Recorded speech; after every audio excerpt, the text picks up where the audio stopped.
Hello guys, ఈ వీడియోకి నేను 5000 లైక్స్ అయితే ఎక్స్పెక్ట్ చేస్తున్నాను. సో డెఫినెట్ గా అందరూ కూడా లైక్ చేసిన తర్వాత వీడియోని చూడండి. అండ్ ఎవరైనా ఇప్పటివరకు సబ్స్క్రైబ్ చేసుకోకపోతే సబ్స్క్రైబ్ చేసుకొని పక్కన బెల్ ఐకాన్ క్లిక్ చేసి ఆల్ లో కూడా పెట్టుకోండి. ఇలాంటి మరిన్ని ఇంట్రెస్టింగ్ వీడియోస్ చూడొచ్చు. So let's get into the video.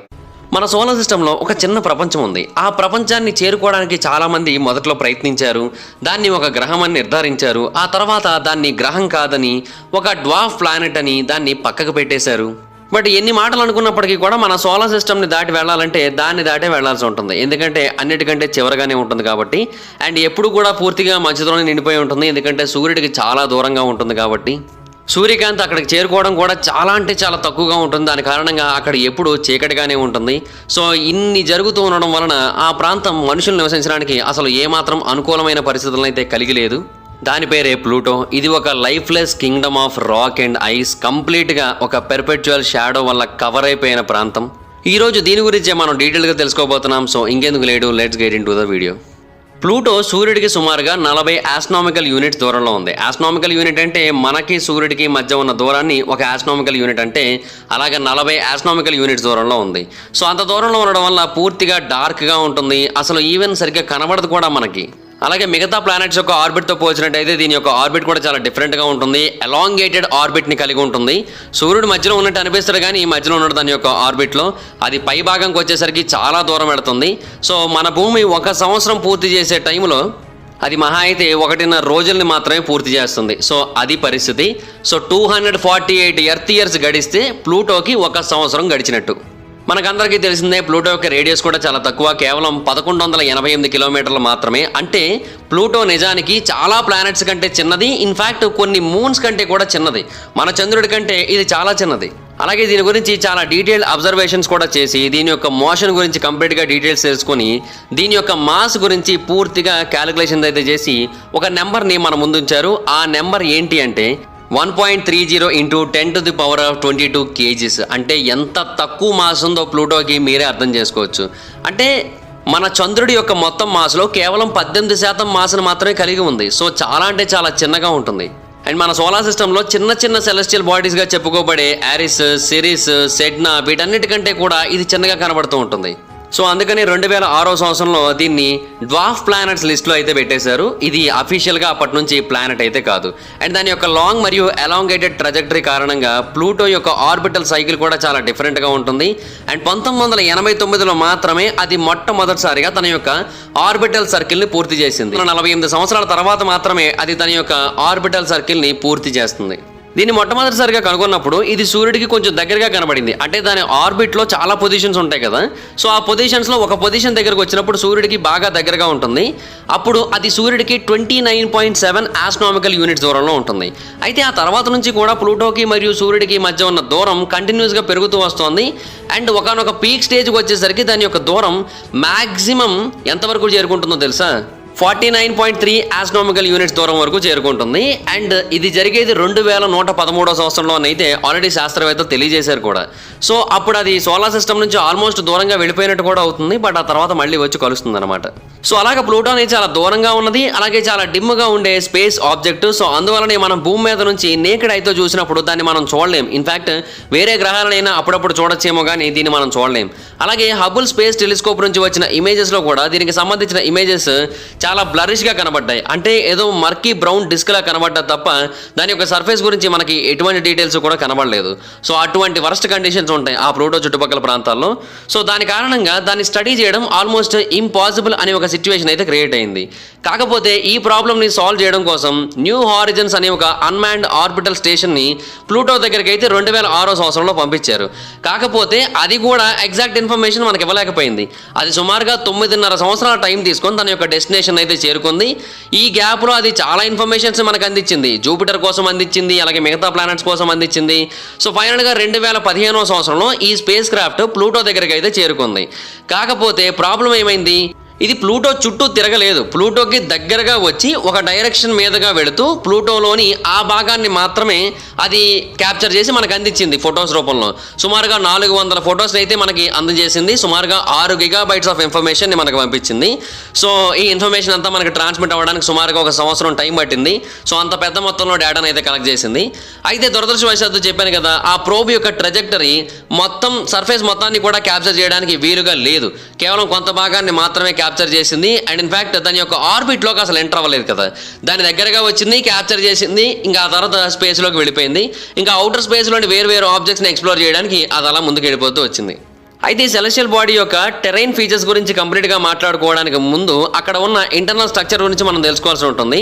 ప్రస్తుతానికి శాస్త్రవేత్తలు అందరూ యాక్సెప్ట్ చేసిన ప్లూటో యొక్క మోడల్ ప్రకారం ప్లూటో యొక్క లోపల భాగంలో ఒక పెద్ద కోర్ ఉంది. ఆ కోర్ యొక్క డయామీటర్ సుమారుగా 1700 కిలోమీటర్ల వరకు ఉంటుంది. అండ్ దీంట్లో వేరు రకాల ఐటమ్స్ అయితే ఉంటాయి. అంటే వాటర్, ఐస్, రాక్స్ ఇవన్నీ కూడా మిక్స్ అయిపోయి ఉంటాయి. అండ్ దానిపైన ఒక మ్యాంటల్ ఉంటుంది. ఆ మ్యాంటల్ యొక్క మధ్య భాగంలో ఈ కోర్ ఉంటుంది. అయితే ఆ మ్యాంటల్ కూడా సుమారుగా 300 కిలోమీటర్ల థిక్నెస్ని కలిగి ఉన్న ఐస్ మ్యాంటల్ అని అయితే శాస్త్రవేత్తలు తెలియజేశారు. సో మేబీ ఆ ప్రాంతంలో టెక్టానిక్ ప్రాసెస్లు అనేవి కంటిన్యూస్గా జరుగుతూ ఉన్నట్టు ఉన్నాయి ఆ మ్యాంటల్ మరియు ఆ కోర్ మధ్యలో. సో దాని గురించి మనం చాలా స్టడీస్ అయితే చేయాల్సి ఉంటుంది. అప్పుడే మనకి ఆ మ్యాంటల్ గురించి కానీ కోర్ గురించి కానీ పూర్తి విషయాలు తెలిసే అవకాశం అయితే ఉందని తెలియజేశారు. ఇంకా మ్యాంటల్ యొక్క పై భాగంలో ఒక క్రస్ట్ ఉంది. ఆ క్రస్ట్ యొక్క థిక్నెస్ సుమారుగా 30 నుంచి 40 కిలోమీటర్ల వరకు ఉంటుంది. దీంట్లో మనకి క్రిస్టలైజర్ గ్యాసెస్ యొక్క మిక్చర్ కనబడుతూ ఉంటుంది. అంటే నైట్రోజన్, మెథేన్, కార్బన్ మోనాక్సైడ్ ఇవన్నీ కూడా కనబడుతూ ఉంటాయి. అండ్ కొంతమంది శాస్త్రవేత్తల యొక్క అసంప్షన్ ప్రకారం ప్లూటో యొక్క కోర్ హీట్ని జనరేట్ చేస్తూ ఉండొచ్చు. సో దాని కారణంగా ఆ ఐసీ మ్యాంటల్ కరిగిపోతూ ఉండొచ్చు. సో ఆ సర్ఫేస్ యొక్క కింద భాగంలో మనకు ఖచ్చితంగా ఎయిదర్ సాల్టీ లేదంటే టాక్సిక్ ఓషన్ అయితే దాగి ఉండొచ్చు అని అయితే శాస్త్రవేత్తలు అభిప్రాయపడుతున్నారు. దాంట్లో చాలా పెద్ద మొత్తంలో డిజాల్వ్డ్ అమోనియా ఉండే అవకాశాలు కూడా ఉన్నాయని అయితే చెప్తున్నారు. సో దీని కారణంగా సర్ఫేస్ టెంపరేచర్ కొంచెం పెరిగే అవకాశాలు భవిష్యత్తులో ఉన్నాయని చెబుతున్నారు. యాజ్ ఆఫ్ నో అయితే సర్ఫేస్ టెంపరేచర్స్ చాలా తక్కువగానే కనబడతాయి ఈ డ్వార్ఫ్ ప్లానెట్లో. ఇక్కడ సుమారుగా 60 కెల్విన్ వరకు ఉంటుంది. అంటే -213 డిగ్రీ సెంటిగ్రేడ్ వరకు ఉంటుంది ఇక్కడ టెంపరేచర్. సో ఎప్పుడు చూసుకున్నా కూడా బిలో 0 కనబడుతూ ఉంటుంది. బట్ భవిష్యత్తులో మారచ్చు అని చెబుతున్నారు. సో ప్లూటో గురించి మనం పూర్తిగా తెలుసుకోవడానికి ముందు మన జర్నీ మొత్తాన్ని కూడా ప్లూటోలో ఎక్కువగా అర్థం చేసుకున్న, ఎక్కువగా తెలుసుకోబడిన ఒక ప్రాంతంతో మొదలు పెడదాం. ఆ ప్రాంతం పేరు టోంబాచ్ రీజియో. ఇది చాలా అంటే చాలా పెద్ద ప్రాంతం. ఇది ప్లూటో యొక్క ఈక్వటోరియల్ జోన్లో ఉంటుంది. ఇది ఒక హార్ట్ స్కెచ్లా కనబడుతూ ఉంటుంది. అంటే ఎవరో కావాలని డిజైన్ చేసినట్టుగా కనబడుతూ ఉంటుంది అది. ఇన్ఫ్యాక్ట్ దానికి ద హార్ట్ అన్న నిక్ నేమ్ కూడా ఉంది. దానికి కారణం ఏంటంటే దాని పక్కనే మనం ఇంకొక ప్రాంతంతో కలిపి చూసినప్పుడు అది హార్ట్ షేప్లో కనబడుతూ ఉంటుంది. సో అందుకనే దానికి ద హార్ట్ అనే ఒక నిక్ నేమ్ కూడా ఇచ్చారు. దీని యొక్క మొత్తం వైశాల్యం ఎంతో తెలుసా? 2300 కిలోమీటర్లు. అంటే ఆ మొత్తం ప్లూటోలో పావు వంతు భాగాన్ని ఇదే ఆక్యుపై చేసిందని చెప్పొచ్చు. అయితే ఈ ప్రాంతం అంత హోమోజినస్ ఏమీ కాదు. ఎందుకంటే ఇక్కడ చాలా అంటే చాలా స్మూత్ సర్ఫేస్ ఉంటుంది, అలాగే లైట్ ప్లేన్ ఉంటుంది. అండ్ దీని యొక్క వెస్టర్న్ భాగాన్ని స్పుత్నిక్ ప్లానిషా అని పిలుస్తూ ఉంటారు. ఈ ప్రాంతంలో డయామీటర్ 1492 కిలోమీటర్ల వరకు ఉంటుంది. అండ్ ఎలివేషన్ కూడా మనకి ఏమని తెలియజేస్తుందంటే ఈ ప్రాంతం కొంచెం లో ల్యాండ్ మిగతా వాటితో పోల్చినట్టయితే అని చెబుతోంది. అలాగే థిక్ లేయర్ ఆఫ్ నైట్రోజన్ ఐస్తో కవర్ అయిపోయింది. అలాగే కార్బన్ మోనాక్సైడ్ కూడా ఈ ప్రాంతంలో చాలా ఎక్కువగా ఉంది. సాలిడ్ మెథేన్ కూడా ఈ ప్రాంతంలో చాలా ఎక్కువగా ఉందని అయితే శాస్త్రవేత్తలు తెలియజేశారు. సో వాటి కారణంగానే కొన్ని చోట్ల అట్లీస్ట్ 90% ఆఫ్ లైట్ రిఫ్లెక్ట్ అవుతూ ఉంది. మిగతా ప్రాంతాల్లో అది కూడా రిఫ్లెక్ట్ కావట్లేదు. సో ఈ ప్రాంతం మాత్రమే మనకు కొంచెం వెలుగుతో కనబడుతూ ఉంటుందన్నమాట. అలాగే శాస్త్రవేత్తలు గమనించిన మరొక విషయం ఏంటో తెలుసా? ఈ ప్రాంతంలో క్రేటర్స్ చాలా అంటే చాలా తక్కువగా ఉన్నాయి. సో ఈ ప్రాంతం చాలా యంగ్ ప్రాంతం కూడా అయి ఉండొచ్చు. అంటే రీసెంట్గా ఫామ్ అయింది అయి ఉండొచ్చు అని అయితే జియోలాజికల్ శాస్త్రవేత్తలు అందరూ కూడా అభిప్రాయపడుతున్నారు. అండ్ మెయిన్ హైపోథెసిస్ ప్రకారం స్పుత్నిక్ లెనిషా సుమారుగా 100 మిలియన్ సంవత్సరాల క్రితం ఫామ్ అయింది. అప్పుడు ప్లూటో ఒక పెద్ద కొలిషన్ ఎక్స్పీరియన్స్ చేసింది. ఒక పెద్ద సెలెస్టియల్ బాడీ వచ్చి దాన్ని ఢీకొట్టింది. సో దాని కారణంగా ఒక పెద్ద ఇంపాక్ట్ క్రేటర్ ఫామ్ అయింది. సో ఆ తర్వాత మెల్లిమెల్లిగా దాంట్లో చాలా కంటెంట్స్ ఫిల్ అయిపోయాయి. సో అలాగా అది ఒక హైపోథెటికల్ ఇన్నర్ ఓషన్లా ఫామ్ అయిపోయింది ఆ డ్వార్ఫ్ ప్లానెట్ మీద. ఆ తర్వాత మెల్లిమెల్లిగా అది గడ్డగట్టి ఇప్పుడు మనకు కనబడుతున్న ప్రాంతంలో మారిపోయిందని అయితే శాస్త్రవేత్తలు నమ్ముతున్నారు. అండ్ ఈ ప్రాంతంలో కొన్ని ఫీచర్స్ కూడా కనబడ్డాయి శాస్త్రవేత్తలకి. అండ్ వాటిని శాస్త్రవేత్తలు ఒక ఎవిడెన్స్లా కూడా వాడుకునే అవకాశాలు ఉన్నాయని నమ్ముతున్నారు. అంటే ఈ ప్రాంతంలో చాలా పెద్ద సంఖ్యలో స్మూత్ సర్ఫేస్ ఏరియాస్ అయితే కనబడుతున్నాయి. అండ్ అవి కూడా 20 నుంచి 30 కిలోమీటర్ల రేంజ్ వరకు కూడా కనబడుతూ ఉన్నాయి కొన్ని చోట్ల అయితే. సో ఎందుకని వీటిని ఇలా డివైడ్ చేసినట్టుగా కనబడుతూ ఉన్నాయి? అంటే హిల్స్ లాగా లేదా డిప్రెషన్స్ లాగా కనబడుతున్నాయి. ఎందుకు అలా జరుగుతోంది? వాటి మధ్య బార్డర్స్ ఎందుకు ఉన్నాయి? ఇవన్నీ కూడా చూస్తూ ఉంటే ఖచ్చితంగా ఇది ఒకప్పటి కాలంలో మోల్టన్ లిక్విడ్స్ కలిగి ఉంది. కాకపోతే ఆ మోల్టన్ లిక్విడ్స్ అన్ని కూడా ఒక్కొక్క స్టేజ్లో డ్రై అవుతూ వచ్చాయి. సో అలా డ్రై అయినప్పుడు వాటి మధ్య ఆటోమేటిక్గా బార్డర్స్ క్రియేట్ అయ్యాయి.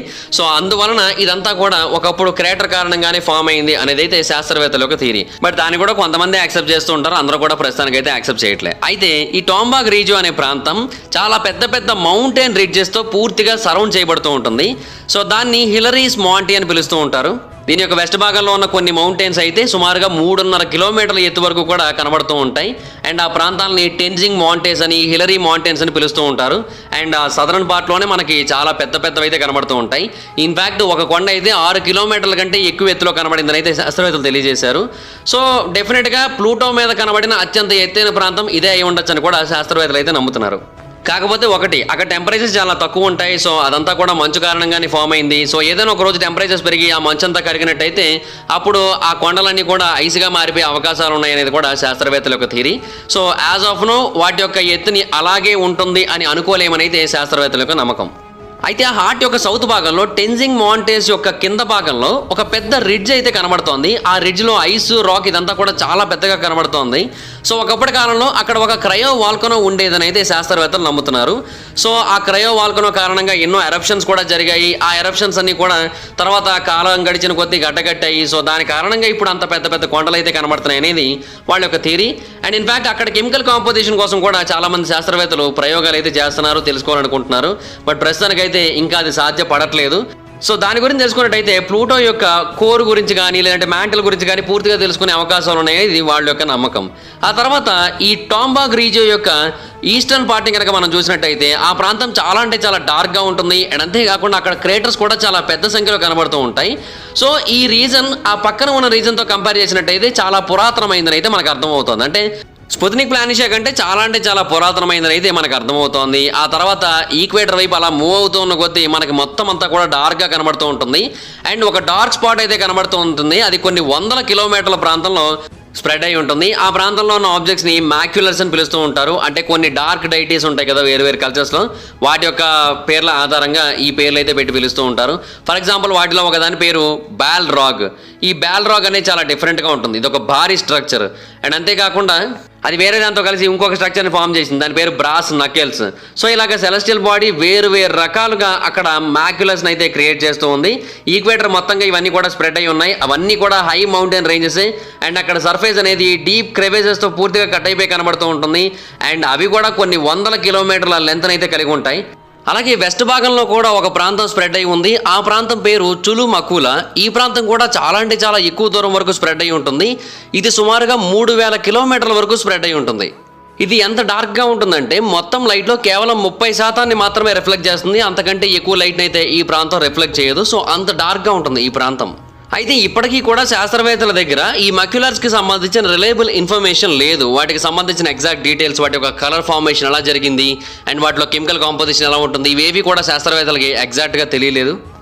కాకపోతే ఆ చులు మకులా ప్రాంతం విషయంలో మాత్రం శాస్త్రవేత్తలు అర్థం చేసుకున్న విషయం ఏంటంటే దానిలోని వెస్టర్న్ భాగం ఏమో అండ్యులేటింగ్గా ఉంది, అలాగే సెంట్రల్ పార్ట్ ఏమో చాలా స్మూత్గా ఉంది. అండ్ దాని యొక్క ఈస్టర్న్ భాగం ఏమో పూర్తిగా కొండలతోని క్రేటర్స్తోని కవర్ అయిపోయి ఉంది. సో ప్లూటోలోని ఏ ప్రాంతంని కూడా మనం నేకెడ్ ఐతో చూసి మనం ఇది పాతది ఇది కొత్తది అని డిసైడ్ చేయడానికి లేదు. ఎందుకంటే ఒక్కొక్క ప్రాంతం ఒక్కొక్కలా కనబడుతోంది.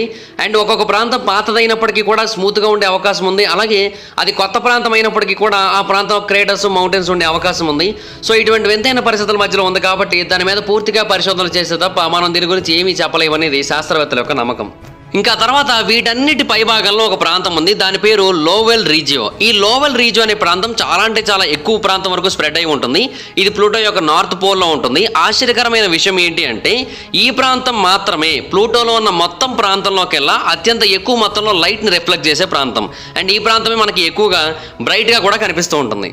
ప్లూటో యొక్క రొటేషన్ యాక్సిస్ చాలా డిఫరెంట్గా ఉంటుంది. సో దాని కారణంగా ప్లూటో యొక్క నార్త్ పోలే ఎక్కువగా సన్ వైపు ఫేస్ అయి ఉంటుంది. మిగతావన్నీ కూడా సన్ వైపు ఫేస్ అయి ఉండవు, సన్కి కొంచెం దూరంగా ఉంటూ ఉంటాయి. ఇన్ఫాక్ట్ శాస్త్రవేత్తల యొక్క నమ్మకం ఏంటి అంటే ప్లూటో అట్మాస్ఫియర్లో ఉన్న డెన్సిటీ కారణంగానే లాస్ట్ 30 సంవత్సరాలలో ప్లూటోకి మరియు సూర్యుడికి మధ్య ఉన్న దూరం దాదాపుగా 3 రెట్ల వరకు పెరిగిందని అయితే నమ్ముతున్నారు.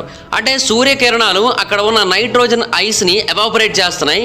సో దాని కారణంగా అదంతా కూడా ఆ డ్వార్ఫ్ ప్లానెట్ యొక్క అట్మాస్ఫియర్లోకి వెళ్ళిపోతుంది. అయితే ఆ ఐస్ అంతా కూడా కరిగిపోవడానికి కారణం ఏంటి? ఇది నార్త్ పోల్ వైపు సూర్యుడిని ఫేస్ చేయడం అనేది శాస్త్రవేత్తల యొక్క నమ్మకం.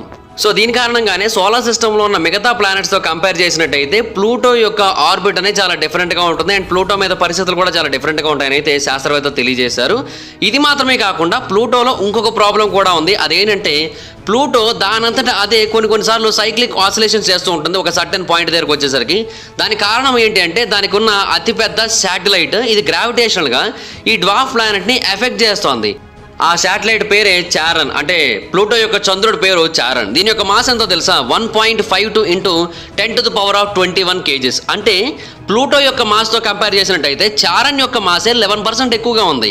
సో దానివల్ల ఏమవుతుందంటే దాని యొక్క ఇంపాక్ట్ దీని మీద ఎక్కువగా ఉంటుంది. సో రెండు సెలెస్టియల్ బాడీస్ కూడా ఒక కామన్ మాస్ సెంటర్ మధ్య కంటిన్యూస్గా తిరుగుతూ ఉన్నాయి అండ్ అవి రెండు కూడా టైడల్గా లాక్ అయిపోయి ఉన్నాయి. సో ఆ చారన్ ఎటువైపు అయితే తిరుగుతూ ఉంటుందో ఇది కూడా అటువైపు తిరుగుతూ ఉంటుంది. దాని కారణంగా ప్లూటో యొక్క సర్ఫేస్ మీద ఈ చారన్ యొక్క ఇంపాక్ట్ కూడా చాలా ఎక్కువగా ఉంటుంది.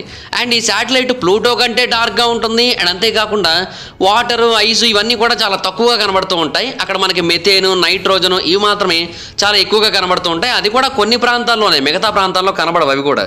అండ్ ఇవి మాత్రమే కాకుండా మళ్ళీ ప్లూటోకి వేరే శాటిలైట్స్ కూడా ఉన్నాయి. కాకపోతే అవి చారన్ అంత పెద్దవి కాదు, చిన్నగా ఉంటాయి. అలాగే ఇర్రెగ్యులర్గా కూడా ఉంటాయి, ఒక పర్టికులర్ షేప్ అంటూ ఉండదు. అందులో ఒక దాని పేరు నిక్స్, ఒక దాని పేరు హైడ్రా, అలాగే ఇంకొక దాని పేరు కెర్బెరోస్, ఇంకొక దాని పేరు స్టిక్స్.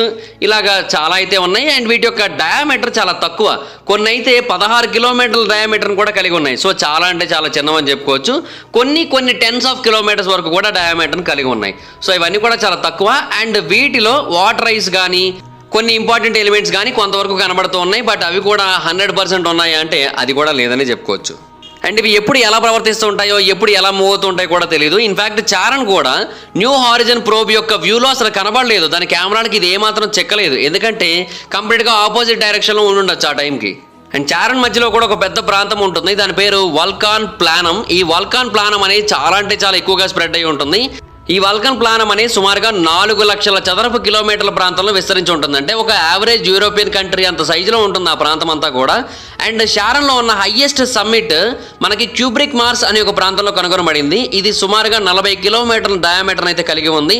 అండ్ శాస్త్రవేత్తల యొక్క అంచనా ప్రకారం దీని యొక్క హైట్ 4000 మీటర్ల వరకు చేరుకుంటుందని అయితే నమ్ముతున్నారు. అండ్ దాని చుట్టూ చాలా పెద్ద సర్క్యులర్ మోడ్స్ కూడా ఉన్నాయి. అండ్ అలాగే చాలా లోయలు వంటివి కూడా ఉన్నాయి. అవైతే 2 కిలోమీటర్ల లోతును కూడా కలిగి ఉన్నాయి. సో శాస్త్రవేత్తల యొక్క అంచనా ఏంటంటే ఈ ప్రాంతంలో కూడా క్రయో వాల్కనో ఉండి ఉండొచ్చు అని అయితే నమ్ముతున్నారు. సో దాని గురించి మరిన్ని పరిశోధనలు చేయాల్సి ఉంటుంది. అలాంటి పరిశోధనలు ఎన్నో చేస్తే తప్ప దీని గురించి మనకు పూర్తిగా తెలిసే అవకాశం అయితే లేదని చెప్తున్నారు. కొంతమంది ఏమంటున్నారంటే అక్కడ అంత లోతు ఫామ్ అవ్వడానికి కారణం ఆ ప్రాంతంలో ఉన్న ఒక పెద్ద కొండ లోపలికి దిగిపోవడం, దాని కారణంగానే ఆ లోతులన్నీ కూడా ఫామ్ అయ్యాయని అయితే వాళ్ళు నమ్ముతున్నారు. ఆ ప్రాంతంలో ఒక అండర్ గ్రౌండ్ రిజర్వాయర్ కూడా ఉందని అయితే శాస్త్రవేత్తలు నమ్ముతున్నారు. అలాగే ఈ వల్కన్ ప్లానం యొక్క నార్త్ భాగంలో ఒక ప్రాంతం ఉంది, దాని పేరు ఓజ్ టెర్రా. ఈ ఓజ్ టెర్రా కూడా చాలా అంటే చాలా ఎక్కువ ప్రాంతంలో స్ప్రెడ్ అయి ఉంది. బట్ ఇక్కడ క్రేటర్స్ చాలా ఎక్కువగా కనబడుతున్నాయి. అండ్ ఇది వల్కన్ ప్లేన్ అంతా కంప్లీట్గా సెపరేట్ అయిపోయి ఉంది పెద్ద లెడ్జెస్ అలాగే శ్రీవిస్తో. అండ్ దీని యొక్క టోటల్ హైట్ 1 కిలోమీటర్ వరకు ఉంటుందని అయితే శాస్త్రవేత్తలు నమ్ముతున్నారు. సో ఇలాగే చాలా అంటే చాలా ప్రాంతాలు ఉన్నాయి. సెరెనిటీ చాస్మా అనే ప్రాంతం ఉంది, ఇది 200 కిలోమీటర్ల పొడవు వరకు ఉంటుంది. అండ్ ఆ తర్వాత 40 నుంచి 50 కిలోమీటర్ల విడ్త్ వరకు ఉంటుంది. ఇక్కడ కూడా లోతు సుమారుగా 7 కిలోమీటర్ల వరకు ఉంటుంది. సో వీటన్నిటిని కూడా ఎక్స్ప్లోర్ చేయడం అనేది చాలా అంటే చాలా కష్టంతో కూడుకున్న పని. ప్లూటోని మనం పూర్తిగా ఎక్స్ప్లోర్ చేయాలంటే ఇప్పుడప్పుడే అయ్యేదైతే కాదు. మనం మార్స్నే పూర్తిగా ఎక్స్ప్లోర్ చేయలేదు అంటే ఇంకా ఎక్స్ప్లోర్ చేయడం స్టార్ట్ కూడా చేయలేదు అనుకోండి, అది వేరే విషయం. ఇప్పుడిప్పుడే స్టార్ట్ చేస్తున్నాం. కాకపోతే మార్స్ దగ్గరికే మనం ఇప్పుడిప్పుడే చేరుకుంటూ ఉంటే ఇంకా ప్లూటో దగ్గరికి ఎప్పుడు చేరుకుంటాం? సో ఇదంతా కూడా అయ్యే పని అయితే కాదు. అండ్ ఆ టైంకి ప్లూటో సూర్యుడికి ఎంత దూరంగా ఉంటుందో కూడా తెలియదు, మనం దాని మీద రీసెర్చ్లు చేద్దాం అనుకున్న టైంకి. సో ఇదంతా కూడా అయ్యే పని కాదు. కాబట్టి ప్లూటో మీద పరిశోధన చేయడం అంత ఈజీ ఏమి కాదు. బట్ కొంతమంది యొక్క నమ్మకం ఏంటి అంటే ఒకవేళ చారన్ మీద పరిశోధన చేయాలనుకుంటే ఫస్ట్ మోర్డార్ మాక్యులా అనే ఒక ప్రాంతం మీద రీసెర్చ్లు చేస్తే బెటర్ అంటున్నారు. ఇది నార్త్ భాగంలో ఉంటుంది. ఇది 475 కిలోమీటర్ల ప్రాంతంలో విస్తరించి ఉంటుంది. అండ్ దీని యొక్క ఆరిజిన్ గురించి ఇప్పటికీ కూడా చాలా డిబేట్స్ నడుస్తున్నాయి. సో ఈ ప్రాంతంలో పరిశోధన చేసినట్టయితే బెటర్ అని చాలా మంది యొక్క నమ్మకం. అండ్ ఇన్ఫ్యాక్ట్ కొంతమంది ఏమంటారంటే నైట్రోజన్ కావచ్చు, మెథేన్ కావచ్చు, ఇదంతా కూడా స్పేస్లోకి రావడానికి కారణం ఈ ప్లూటోలోని ఈ అట్మాస్ఫియర్ అని కూడా చెబుతూ ఉంటారు. సో ఏది ఎగ్జాక్ట్గా వాస్తవమని ఎవరికి కూడా పూర్తిగా తెలియదు. సో వాటి గురించి మరిన్ని పరిశోధనలు చేస్తే తప్ప మనకి దాని గురించి ఎగ్జాక్ట్ ఇన్ఫర్మేషన్ అయితే తెలియదు. So that's it guys, this is the video. ఈ వీడియో కనుక మీకు నచ్చినట్లయితే లైక్ చేయండి, వీడియోని షేర్ చేయండి. ఇప్పటివరకు మన ఛానల్ సబ్స్క్రైబ్ చేసుకోకపోతే ఇప్పుడే సబ్స్క్రైబ్ చేసుకోండి. పక్కన బెల్ ఐకాన్కి ఆన్లో పెట్టుకోండి. నా ఫర్దర్ వీడియోస్